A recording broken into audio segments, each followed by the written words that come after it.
ब्रह्मानन्दं परं सुखदं केवलं ज्ञानमूर्तिं द्वन्द्वातीतं गगनसदृशं तत्त्वमस्यादिलक्ष्यम्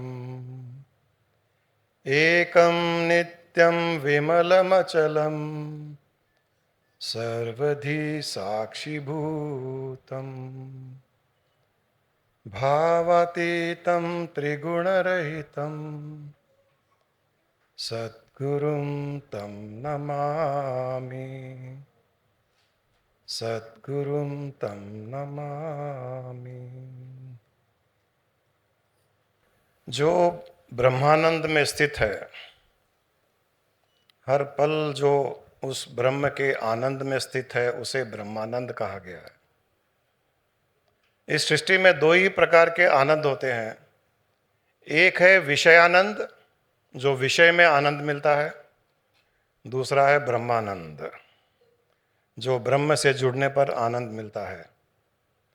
तो ऐसे सद्गुरु जो ब्रह्मानंद में स्थित है, परम सुख देने वाले हैं हर जीव को, जो ज्ञान की मूर्ति है, जो द्वंद्वों से परे परे है, उनके मन में कोई द्वंद्व नहीं, अच्छा बुरा सही गलत का द्वंद्व नहीं, जो सारी सृष्टि में साक्षी भाव से स्थित है, जो भावातीत है, जो त्रिगुण रहित है, सत्व तम और रज इन तीनों गुणों से जो परे है, उस सद्गुरु को हम नमन करते हैं। सद्गुरु की ये पहचान है। गुरु का अर्थ, गु का अर्थ है अंधकार, रू का अर्थ है मिटाने वाला। तो गुरु का अर्थ है जो अज्ञानता के अंधकार को मिटाए, ज्ञान के प्रकाश के द्वारा अज्ञान के अंधकार को मिटाए। सारी सृष्टि में इंसान अज्ञानता में ही जीता है। उसे ज्ञान नहीं है कि वो कौन है, उसका स्वरूप क्या है, दूसरों का स्वरूप क्या है, सृष्टि की उत्पत्ति कैसे हुई। इस प्रकार का जो ज्ञान है, वो ज्ञान न होने के कारण वो अंधकार में जीता है, और अंधकार में जीने के कारण ही जीवन में परेशानियां, कठिनाइयां, कर्म आदि आरोपित होते हैं। गुरु जब प्रकट होता है हमारे जीवन में, ये माना जाता है कि संसार की और हर व्यक्ति के जीवन की सबसे बड़ी घटना, हमारे जीवन की सबसे बड़ी घटना होती है जब हमारे जीवन में गुरु प्रवेश करता है। ये सबसे बड़ी घटना मानी जाती है हर व्यक्ति के जीवन में कि जब उसके जीवन में गुरु का प्रवेश होता है, और यही घटना और किसी के लिए दुर्घटना बन जाती है।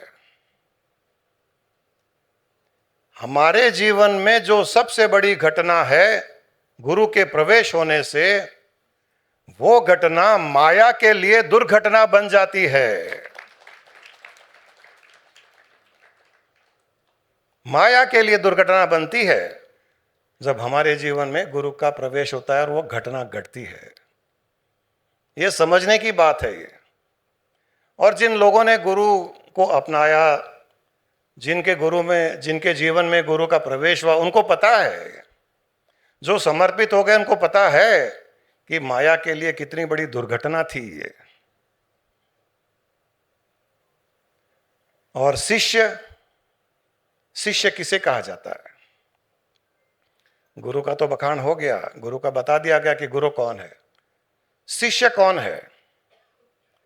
शिष्य वो है जो अपना शीश गुरु के चरणों में समर्पित करता है, उसे शिष्य कहा जाता है। जो अपना शीश गुरु के चरण में समर्पित करता है, क्योंकि सारा अहंकार, सारी अज्ञानता, सारा का माया का प्रकोप, कर्म, प्रारब्ध, प्राप्त, जीवन की घटनाएं, परेशानियां, सुख दुख, सारा का सारा इस शीश में ही होता है। और उससे छुटकारा पाने के लिए जब शीश गुरु के चरणों में समर्पित किया जाता है, तब भीतर से शिष्यत्व जागता है। और जब भीतर से शिष्यत्व जागता है, तब उस शिष्य का कल्याण शुरू हो जाता है। जब तक शिष्यत्व नहीं जागेगा, तब तक कल्याण भी संभव नहीं है। और शिष्यत्व कब जागेगा? जब शिष्य अपना शीश गुरु के चरणों में भावपूर्ण से समर्पित करेगा।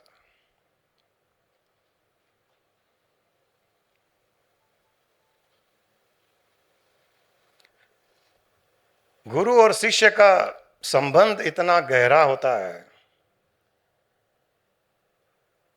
इतना गहरा संबंध सृष्टि में और किसी का नहीं हो सकता। शास्त्रों में एक शब्द आया है, सिम्हा स्वप्न। सिम्हा स्वप्न कि हाथी जब सोया हुआ होता है और उसके सपने में जब शेर उसको दिखाई देता है तो जाग जाता है, चमक के जाग जाता है। सिम्हा स्वप्न कहते हैं इसे। हाथी के स्वप्न में जब शेर आता है तो हाथी चौंक के जाग जाता है। कहते हैं इसी प्रकार हमारे जीवन में जब गुरु का प्रवेश होता है तो हमारी चेतना चौंक के जाग जाती है, तैयार हो जाती है, खड़ी हो जाती है।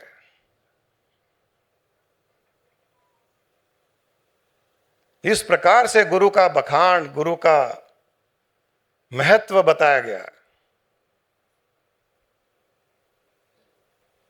हमारे स्वप्न में ही नहीं, केवल हमारे जीवन में जब वो गुरु प्रवेश कर जाता है तो चेतना उसी प्रकार जाग जाती है जिस प्रकार एक हाथी शेर के देखने से जाग जाता है स्वप्न में।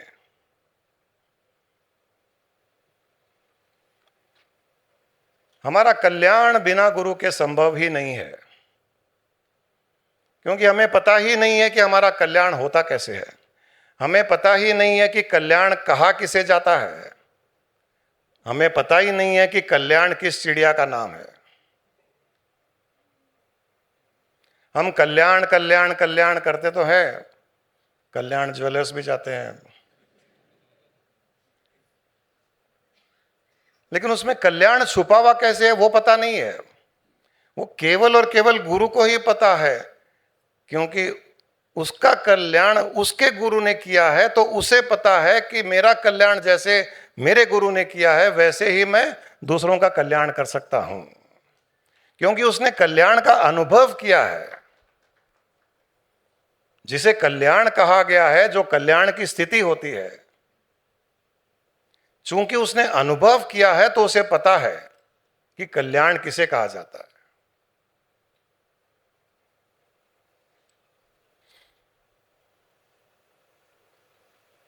और कल्याण करने में और कल्याण को रोकने में, कल्याण करने में और कल्याण को रोकने में विघ्न कौन है? मन एवं मनुष्याणाम बंध मोक्षयो कारणम, कि मनुष्य का मन ही है जो उसे बंधन में डालता है, और मनुष्य का मन ही है जो उसका कल्याण कर सकता है, उसे मुक्त कर सकता है। एक ही चीज है, एक ही चीज है हमारा मन, जो हमें बांध सकता है, बंधन में गिरा सकता है, रुला सकता है, गुस्सा करवा सकता है, कर्मों के माया जाल में फंसा सकता है, जन्म जन्मांतर का खेल खेल सकता है, सब कुछ अच्छा होते हुए भी उसमें बुरा दिखा सकता है, सब चीज जीवन में फेवरेबल होते हुए भी उसमें अनफेवरेबल दिखा सकता है। ये मन की शक्ति है। स्वस्थ होते हुए भी उसको बीमारी का एहसास करा सकता है। ये मन की शक्ति है। प्रॉफिट होते हुए भी उसमें उसको लॉस दिखा सकता है कि प्रॉफिट ज्यादा होना चाहिए, कम हुआ है इसलिए तेरा लॉस हो गया। ये मन का काम है। ऐसे कर करके मन रिलेशनशिप्स को खराब कर सकता है, हमारे जीवन को तहस नहस कर सकता है। मन एवं मनुष्याणाम बंध मोक्षयो कारणम, कि ये मन ही है जो इस प्रकार के बंधन में डाल सकता है, और ये ही मन है जो हमें इस सब से बाहर निकाल सकता है। लेकिन बाहर निकालेगा कैसे? एक इंसान डूब रहा है पानी में, उसको तैरना नहीं आता है, बाहर कैसे निकलेगा?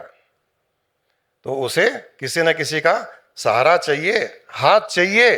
हाथ पकड़ के जब बाहर खींचेगा तो डूबता हुआ बाहर निकल जाएगा। इसी प्रकार इस प्रकार का मन जो डूब रहा है संसार में, जो दुखी है, सब कुछ अच्छा होते हुए भी दुख का एहसास कर रहा है, कर्मों के माया जाल में फंस रहा है, संसार को ही सत्य मान रहा है, और उस संसार को सत्य मानते हुए भी उसमें दुखी हो रहा है और विषयानंद का भोग कर रहा है। इस डूबते हुए मन को भी एक गुरु रूपी हाथ चाहिए जो उसको पकड़ करके बाहर निकाल सके। उसके बिना ये निकल नहीं पाएगा, इम्पॉसिबल है, क्योंकि वो तो डूब रहा है। कैसे बाहर निकलेगा? उसे कोई किनारे पर जो खड़ा हुआ है उसका हाथ पकड़ करके वो निकाल सकता है। उसे ही गुरु कहा जाता है कि मैं तुझे बचाता हूं, तुझे डूबने से बचाता हूं, मैं तुझे बचाता हूं, बताता हूं कि तेरे जीवन में अगर दुख भी है तो तू उसमें सुख कैसे देखे। ये गुरु का काम है। हमारा काम है सुख में दुख देखना, गुरु का काम है दुख में भी सुख दिखाना। हमारा काम है कर्म न करते हुए भी कर्मों के बंधन में फंसना। हमने कर्म नहीं किए, ट्रंप ने बॉम्ब फेंका ईरान पर, हम डिप्रेस होकर रो रहे हैं, क्या लोग हैं, कैसे हैं, क्या है दुनिया में, ये हो रहा है वो हो रहा है। ट्रंप मुक्त है, ईरान वाला प्रेसिडेंट प्राइम मिनिस्टर मुक्त है, हम बंधन में फंस जाते हैं। अज्ञानता में कर्म न करते हुए भी हम कर्म करते हैं, और गुरु कर्म करवाते हुए भी कर्मों से मुक्त रखता है, उसे गुरु कहते हैं। हर प्रकार के कर्म करवाता है, हर प्रकार से हमको जीवन जीने के लिए फ्री छोड़ देता है, और कर्मों से भी मुक्त करता है। जैसे भगवान कृष्ण ने अर्जुन से कहा कि तुम युद्ध करो, और तुमको इस युद्ध का कर्म नहीं लगेगा, क्योंकि तुम मेरे रिप्रेजेंटेटिव बन करके, मेरे प्रतिनिधि बन करके तुम युद्ध करो, तब जो होगा वो मुझे लगेगा, तुम्हें नहीं लगेगा, तुम मुक्त रहोगे। गुरु भी ऐसा ही करता है। तुम संसार में रहो, तुम बिजनेस करो, तुमको जहां जाना है जाओ, जो करना है करो, तुम कर्मों से मुक्त रहोगे, क्योंकि जो कर रहा है वो तुम हो ही नहीं। जब गुरु ज्ञान के द्वारा हमें बता देता है कि जो कर्म कर रहा है वो तुम हो ही नहीं, और जो तुम हो वो कर्म करने लायक ही नहीं है, ये ज्ञान कौन देगा? हमको कहां से आएगा ये ज्ञान? और ज्ञान हो भी जाए तो इसका अनुभव कैसे होगा? ये अनुभव गुरु करवाता है कि हम ये शरीर मन इंद्रियां बुद्धि है ही नहीं जो कर्म कर रही है, और जो हम चेतना है, जो आत्मा है, जो ब्रह्म है, वो कर्म करने लायक ही नहीं है, क्योंकि वो कहीं चलती नहीं है, वो कहीं जाती नहीं है, वो कहीं आती नहीं है, वो खाती नहीं है, वो बोलती नहीं है, कुछ करती नहीं है, तो कर्म कैसे करेगी? सारा का सारा खेल ये माइंड का है। जब तक आप अपने मन के चुंगल में फंसे हुए रहोगे, जब तक आप अपने मन को ही सब कुछ मानोगे, जब तक आप अपने मन को ही पूजा करोगे, तब तक आप इस संसार से, माया से, कर्मों से छूट नहीं पाओगे। माया से छूटने के लिए, कर्मों से छूटने के लिए मन को छोड़ना पड़ेगा, क्योंकि सारा का सारा खेल तो ये मन का ही रचाया हुआ है, इसको छोड़ना पड़ेगा। राजा जनक के साथ क्या हुआ? राजा जनक के वहां सभा चल रही थी ज्ञानियों की। अष्टावक्र ऋषि आए, छोटा 12 साल का, 8 शरीर में विकार, ऐसे चलते चलते चलते तो सारे ज्ञानी उसको देख करके हंसने लग गए। तब जनक ने कहा कि राजा, तुम्हारे यहां ज्ञानियों की सभा नहीं है राजा, तुम्हारे यहां चमारों की सभा है। राजा जनक का माथा ठनका। राजा जनक स्वयं ज्ञानी और उसकी सभा में उस समय के प्रतिष्ठित ज्ञानी और एक 12 साल का लड़का जो अजीब ढंग से चल रहा है, 8 विकार है उसके शरीर में, वो जोर जोर से हंस के कह रहा है, राजा तेरे यहां ज्ञानियों की सभा नहीं होती है, चमारों की सभा होती है। तब राजा ने पूछा कि ऐसे आपने कैसे कहा? बोले, ये लोग मेरे शरीर को देख करके हंस रहे हैं, मेरा शरीर टेढ़ा मेढ़ा है, 8 विकार है मेरे शरीर में, लेकिन तुम बताओ राजा कि क्या मेरी चेतना में कोई विकार है? क्या मेरी चेतना टेढ़ी मेढ़ी है? तो यहां तो कोई चेतना देखने वाला है ही नहीं, सब चमार है, चमड़ी को देख रहे हैं, तो इसलिए चमारों की सभा है। और बोल करके चला गया अष्टावक्र। राजा जनक को रात भर नींद नहीं आई। इतने सालों से पंडित, महापुरुष, संत, उनसे ज्ञान की चर्चा, वेदों की चर्चा, उपनिषद की चर्चा, पुराणों की चर्चा, रोज राजा जनक के सभा में रोज चर्चाएं होती थी ज्ञान की। लेकिन आज तक ऐसा कोई नहीं आया जो इस प्रकार की बात कह सके कि यहां ज्ञानियों की सभा नहीं है, चमारों की सभा है। रात भर राजा तड़पता रहा, लेकिन वो रह नहीं पाया। सुबह सुबह उठ के गया अष्टावक्र के पास में, बोले, मैं रात भर सो नहीं पाया, मुझे विश्वास है कि आप में कुछ ऐसी बात है जो मेरा कल्याण कर सकती है, जो इतने सालों में किसी ने इस प्रकार की बात नहीं बताई जो आपने बताई है, तो मेरा कल्याण कीजिए। तब अष्टावक्र ने कहा कि गुरु के पास आए हो, कल्याण चाहते हो, तो गुरु दक्षिणा देनी पड़ेगी। तो बोले, मेरा सारा धन मैं आपको समर्पित करता हूं, मुझे वो ज्ञान में स्थित कर दीजिए जिस ज्ञान में आप स्थित हो। शरीर के टेढ़े मेढ़े रहने पर, लोगों के हंसने पर भी आप ये कह रहे हो कि आपकी चेतना टेढ़ी नहीं है। कितनी बड़ी बात आपने कही, ये बात हमने कभी नहीं सुनी, तो आप भी मुझे उस स्थिति में स्थित कर दीजिए, सारा खजाना आपका। अष्टावक्र ने कहा कि तेरा खजाना कैसे हुआ? तू कोई कंप्यूटर ऑपरेटर है, तू कोई ड्यूक्स की फैक्ट्री है, बिस्किट बनाता है, तू कहां से कमाया? ये सारा खजाना प्रजा का है, तेरा नहीं है राजा। तू अहंकार मत कर कि मेरा खजाना है, तेरा खजाना नहीं है। तब अष्टावक्र जनक ने कहा कि बात तो सच है। तो बोले, ठीक है, मेरा पूरा राज्य ले लो। बोले, ये राज्य भी तेरे पूर्वजों का है, तेरा नहीं है। तेरे पूर्वज भी राज करते थे, तू भी राज कर रहा है, तेरे बाद तेरे बच्चे राज करेंगे, तेरा कहां से हुआ? बोले, ठीक है, मेरा शरीर ले लीजिए, मैं अपने आप को ही आपको समर्पित करता हूं, मेरा शरीर ले लीजिए। अष्टावक्र ने कहा कि ये शरीर तो तेरे मन के अंतर्गत चलता है, इस शरीर का क्या करूंगा? तब बोले, क्या दूं मैं जो मेरा है? बोले, तेरा मन दे जो तेरा है। जब तक तू तेरा मन नहीं देगा, तब तक तू मुक्त नहीं हो पाएगा, क्योंकि तेरा मन ही तो है जो तुझे बंधन में डाल रहा है। वो मुझे समर्पित कर। बोले, ठीक है, मैंने मेरा मन दिया। बोले, संकल्प कर। तो हाथ में पानी वानी दिया, करा, संकल्प करा लिया कि आज से मेरा मन अष्टावक्र ऋषि का है। बोले, ध्यान रखना, इस मन में जो विचार आए, ये मन जो करे, वो मेरा होगा, तेरा नहीं होगा। और अब इस मन को तू रख, मैं 1 हफ्ते के बाद में आता हूं और तेरा कल्याण करूंगा। ध्यान रखना, सोते उठते काम करते, राज्य का काम करते हुए कहीं भी आते जाते तेरे मन में जो कुछ हो वो तेरा नहीं होगा, मेरा होगा, मेरे विचार होंगे, मेरी भावना होगी, तेरा नहीं होगा। अष्टावक्र चले गए। अब राजा की स्थिति बड़ी अजीब। अब मन उसका नहीं है लेकिन मन में विचार आ रहे हैं। अब उसको तो ये मन दे दिया अष्टावक्र को, अब वो क्या करे। लेकिन ऐसी स्थिति हुई उसकी, 7 दिन उसके कटे।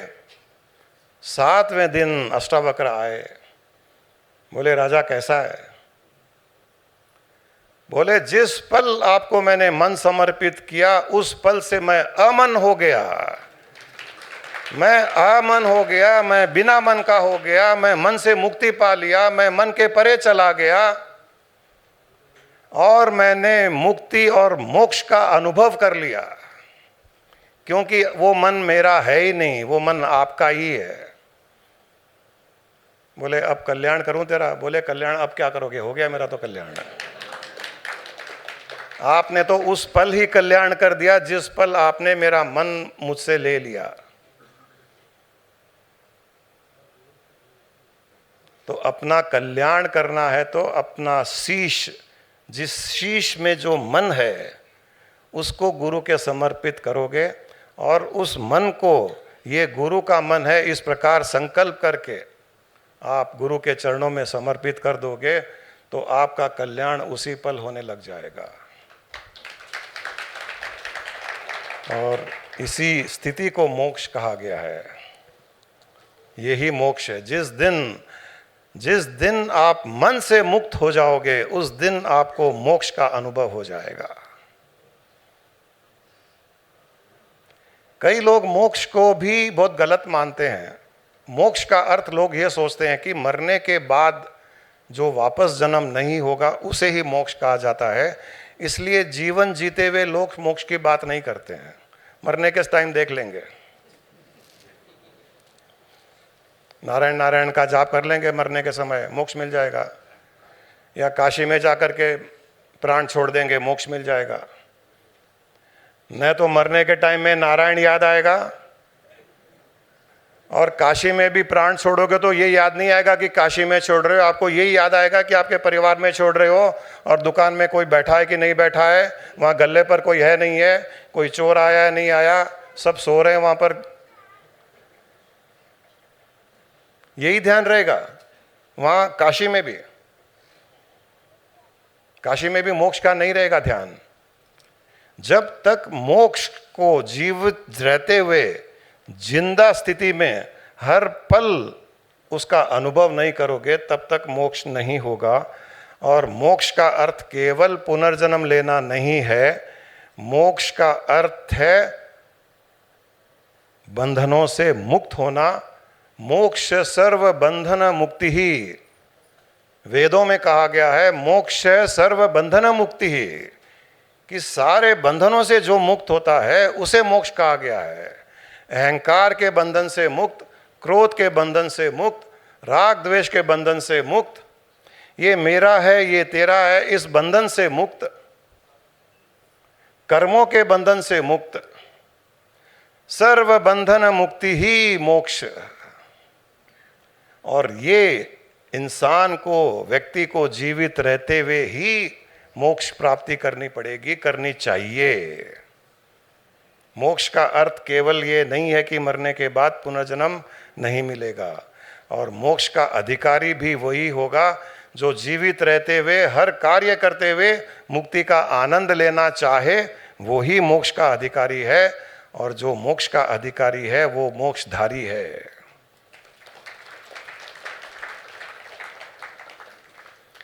मैं तो एक अभियान भी चला रहा हूं, आज से शुरू कर रहा हूं, इनॉग्रेशन, मोक्षधारी। जो मोक्ष को धारण करेगा वो मोक्षधारी है, और जो मोक्षधारी है वो ही मोक्ष का अधिकारी है। मोक्षधारी इसलिए बनना चाहिए कि जब हमको लगे कि मैं मोक्षधारी हो गया तो आपके मन में बार बार ये मैं मोक्षधारी हूं, मैं मोक्षधारी हूं, तो हर पल आपके जहन में, आपके दिमाग में ये रहेगा कि मुझे मुक्ति का आनंद लेना है, मुझे मोक्ष का आनंद लेना है, इसी पल, इसी समय, अभी और यहीं। मरने के बाद किसने देखा है, हुआ या नहीं हुआ? फिर कहीं कुत्ते गधे की योनि में आ गए तो वो रिस्क तो नहीं ले सकते हम। यहां अगर गारंटी है कि हाँ भाई मैं मुक्त हूं, अभी आपने अगर क्रोध छोड़ दिया तो आपको पता है कि आप क्रोध से मुक्त हो गए, आपका मोह से बंधन छूट गया, आपको पता है कि मेरा मोह छूट गया, ये मोक्ष है। आप कर्म करते हुए भी आपको पता है कि मैंने कोई कर्म नहीं किया, ये मोक्ष है। आपके मन में विचार आ रहे हैं, नेगेटिव पॉजिटिव दोनों आ रहे हैं, लेकिन आप उन विचारों पर ध्यान नहीं दे रहे हैं, उन पे एक्ट नहीं कर रहे हैं, मोक्ष हो गया आपका। वो मोक्ष का आनंद है। वो मन में विचार रोकने की आवश्यकता नहीं है, मन को निर्विचार करने की आवश्यकता नहीं है, मन के विचारों से अलग होने की आवश्यकता है। You have to separate yourself from your thoughts, वो मोक्ष है। तो हमारे जीवन का उद्देश्य मोक्ष पाना ही है और मरने के बाद नहीं, ये सब ध्यान रखिए। यहां इसी पल जीवित रहते हुए हर प्रकार के बंधनों से मुक्ति पाना मोक्ष है, और वो मोक्ष का आनंद उन बंधनों से मुक्ति पाने पर मिल जाता है। और हम हर किसी का उद्देश्य जीवन में यही होना चाहिए कि मेरा मोक्ष हो गया। और सबसे आसान तरीका है मोक्ष पाने का।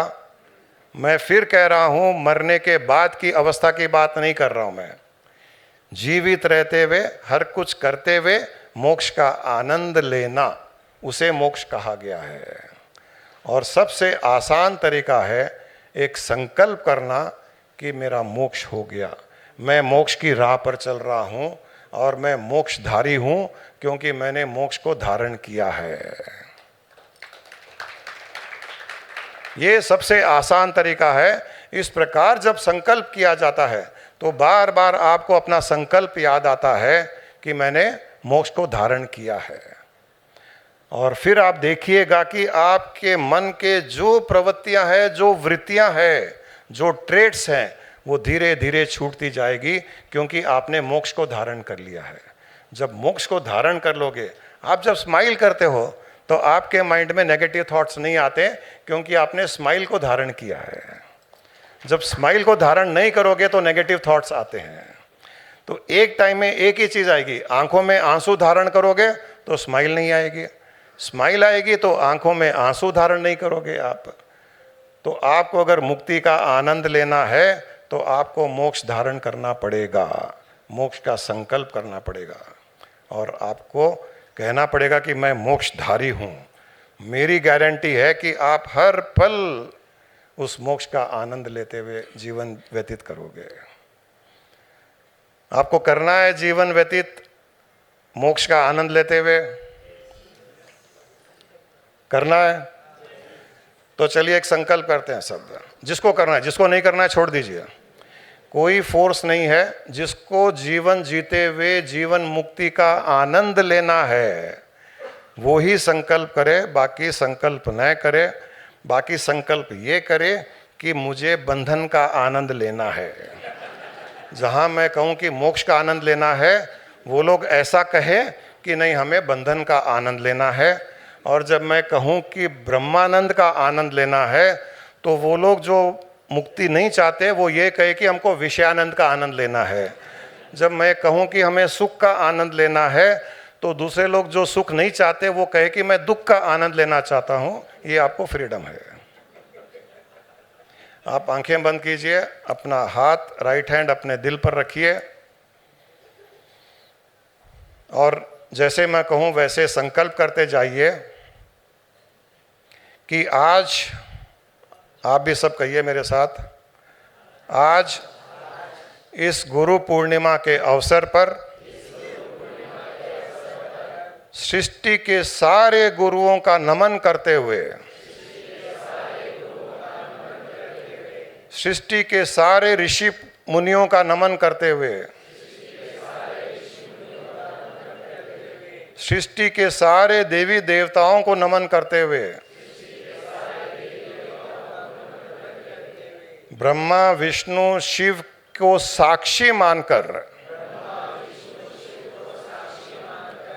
परब्रह्म परमात्मा को साक्षी मानकर, सूर्य चंद्रमा और सारे नक्षत्रों को साक्षी मानकर, हमारे माता पिता और पूर्वजों को साक्षी मानकर,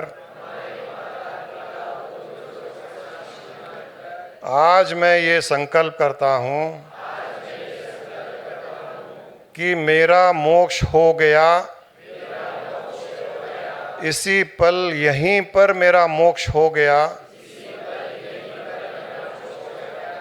अब मैं जीवन भर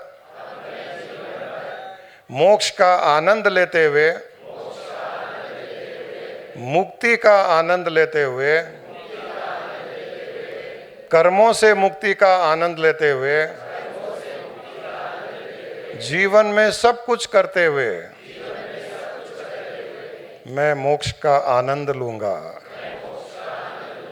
हर पल मुझे मोक्ष का आनंद प्राप्त होता रहेगा। इस पल यहीं पर मैं सारे बंधनों से मुक्त हो रहा हूं। मैं अब केवल अपनी चेतन आत्मा के साथ में जीवन जीऊंगा। इस शरीर से भी मोह छूट रहा है मेरा,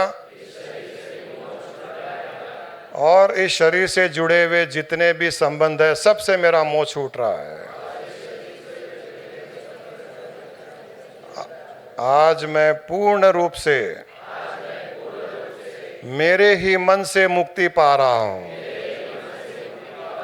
और चेतन आत्मा में स्थित हो रहा हूं।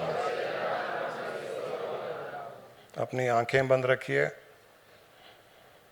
आप कल्पना कीजिए कि जो आपका शरीर है धीरे धीरे फैलता जा रहा है, एक्सपेंड हो रहा है, और उसके अणु, उसके परमाणु, उसके एटम्स, एक एक सेल, आपके शरीर का एक एक सेल, एक एक एटम धीरे धीरे एक्सपेंड होते होते डिसइंटीग्रेट हो रहा है, शरीर को छोड़ करके सारी सृष्टि में फैल गया।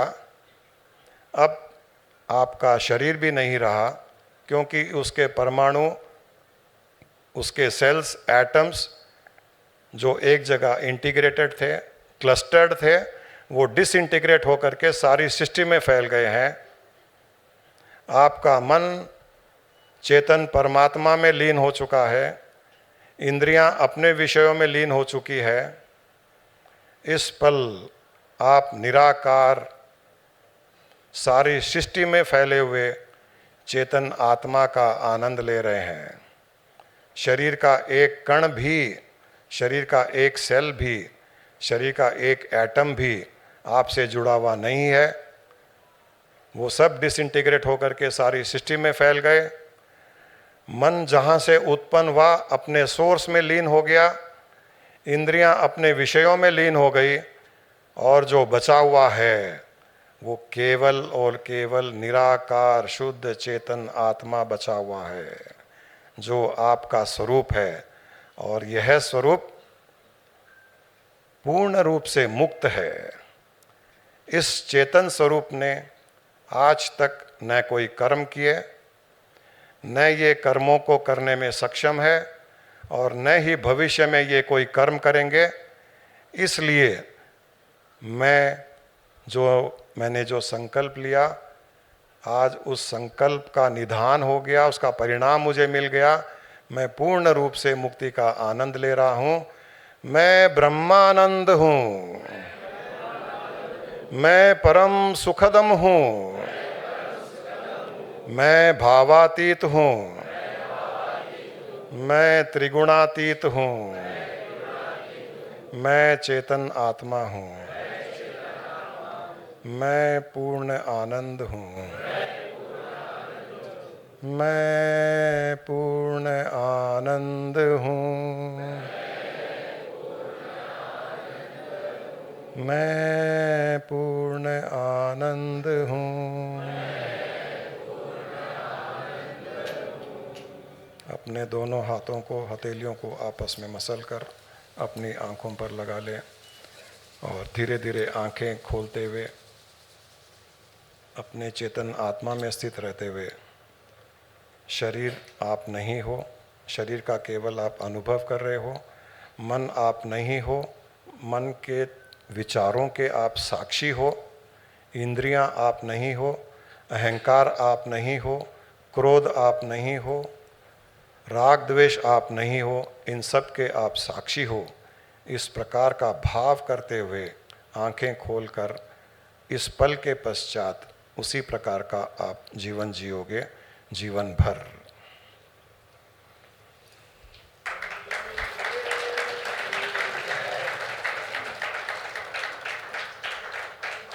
आज से आप सब मोक्षधारी हो गए और अनऑफिशियल जहाँ पर भी आप अपना नाम लिखते हो, मैं तो सजेस्ट करता हूँ उस नाम के आगे आप मोक्षधारी मैंने लिखा है, मोक्षधारी सदगुरु रमेश जी, आप भी लिखिए मोक्षधारी नेमानी जी, मोक्षधारी CN राव, मोक्षधारी कारवा जी। जब ऐसे हम लिखेंगे किसी भी मैसेज में तो बार बार एक रिमाइंडर आएगा कि मैं मोक्षधारी हूँ, क्या मैं मोक्षधारी हूँ, और ये रिमाइंडर ही आपको उस मोक्ष में स्थित रखेगा और जीवन मुक्ति का आनंद प्रदान करेगा। आप सबका कल्याण हो, सारी सृष्टि के गुरुओं का आशीर्वाद इस गुरु पूर्णिमा पर आप सबको मिले। आप इस जीवन में तो सुख शांति से जिएंगे ही, और मृत्यु के उपरांत भी आप हर पल टिल एटर्निटी इस सृष्टि में उपलब्ध रहोगे चेतन आत्मा के रूप से। न कहीं आप जाओगे, न कहीं आओगे, न कोई मरोगे, न कोई पैदा होंगे, बट हर पल इस सृष्टि में आपका अस्तित्व रहेगा। चेतन आत्मा निराकार स्वरूप से आपका अस्तित्व हर दिन हर पल जब तक सृष्टि है तब तक आपका अस्तित्व रहेगा। इसी शुभकामनाओं के साथ में आपका बहुत बहुत धन्यवाद, और हम लोगों का आशीर्वाद और शुभकामनाएं, स्वामी जी का आशीर्वाद भी आप सबको प्राप्त हो।